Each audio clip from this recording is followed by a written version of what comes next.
What's going on, guys? It's Jimmy here. Welcome to our daily show where we discuss everything going on here in our country that you need to know about here on a daily basis. Happy holidays. Hope you had a Merry Christmas. Hope you're enjoying the holidays and hope you weren't snowed in too bad. Too bad. Hope that yeah, it was kind of brutal here. We've had single digit degrees here, and we had some crazy weather here. I'll show you. Yeah, really all across the nation here, particularly in the Northeast states, airlines cancel more than 12,000 flights during severe winter storms and scramble to rebook holiday travelers. Yeah, let me know if you were stranded or had to find other accommodations. 12,000 flights, probably hundreds of thousands of people left. It kind of reminds me of that Home Alone airport scene with John Candy, where they're stuck in the airport and she's like, "Where am I? Where am I?" And he's like, "Scranton." Yeah, and I bet that kind of happened to a lot of people. So, and not only that, but look at what else happened here. Yeah, to say that it was a crazy holiday weekend, I wouldn't be kidding you. Washington state electrical power stations hit by a coordinated attack. We've been seeing this more and more often, and a lot of people are really starting to get concerned about this and who might be doing this. A lot of people think that Russia might be behind this. Well, Russia's actually claimed some of the previous attacks. I'll show you the headlines actually. Here's one headline: Russian speaking hackers claim responsibility for knocking U.S. state websites offline. This was back in October, not that long ago, when a Russian speaking hacking group claimed responsibility for knocking a number of U.S. state government websites offline. They hacked government websites in no government websites here, guys. In Colorado, Mississippi, and Kentucky were impacted, including a Kentucky Board of Election sites with information on voter registration. So keep that in mind. The Telegram post from the group Killnet included the state websites in a list of targets, and they claimed they claimed recognition for doing this. It also included government pages from Florida, Alabama, Delaware, and Hawaii, as well as a U.S. tax payment website.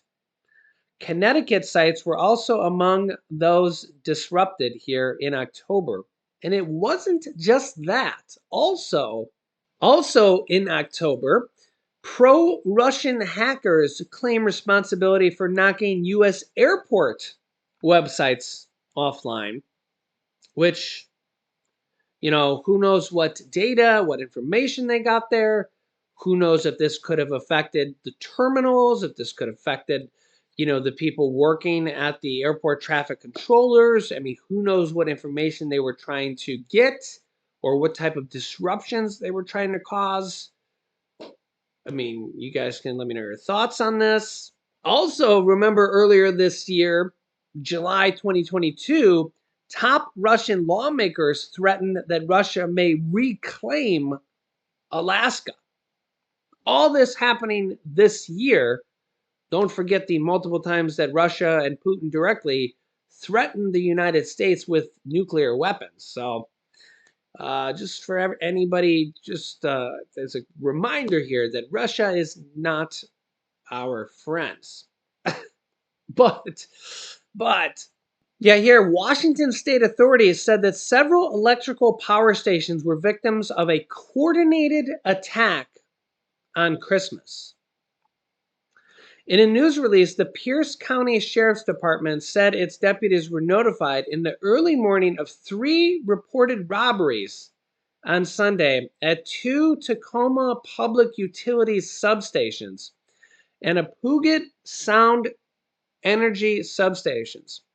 Authorities added that all energy substations were broken into and some of the substation's equipment were either vandalized or damaged during the incident.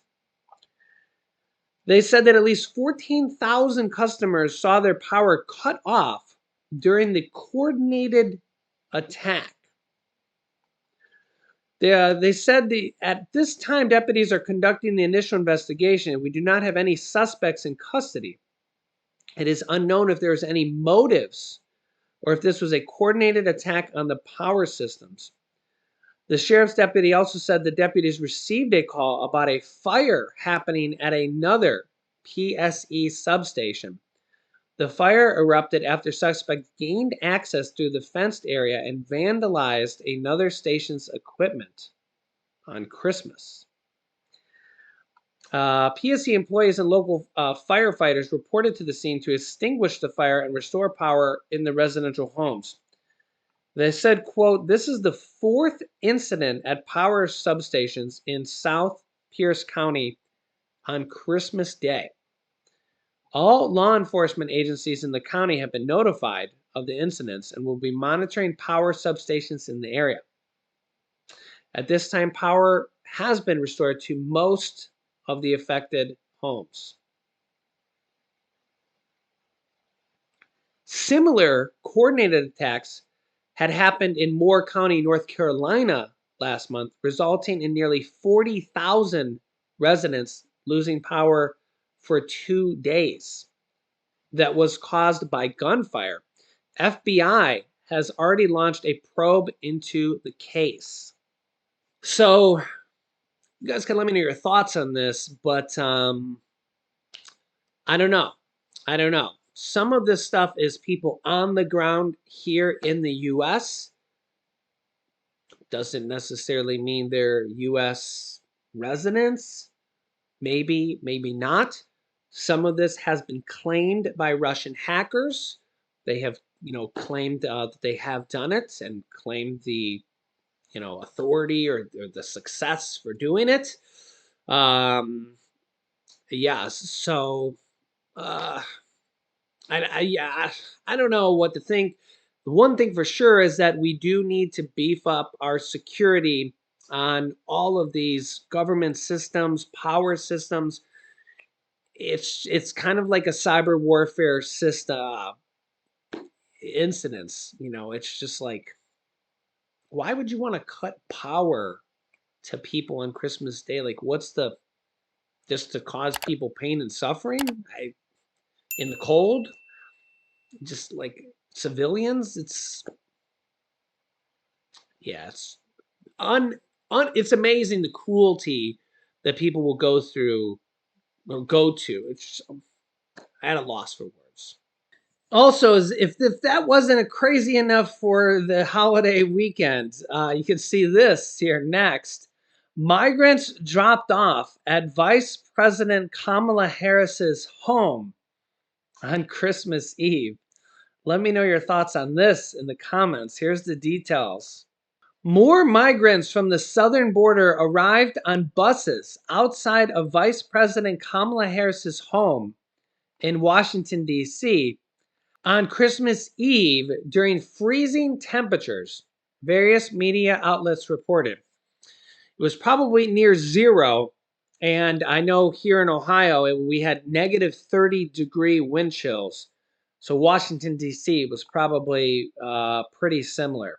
Washington, D.C. declared a public emergency in September in response to Texas, Arizona, and other states sending thousands of migrants on buses and airplanes from the southern border to the national capital. Texas Governor Greg Abbott, a Republican, who has spent millions of dollars in state funding to transport thousands of migrants to D.C. and other sanctuary states since the spring, dropped off roughly 100 migrants outside of Vice President Kamala Harris's residence in D.C. in September. In October, D.C. District Attorney Carl Racine opened an investigation into governors who have been relocating migrants to D.C.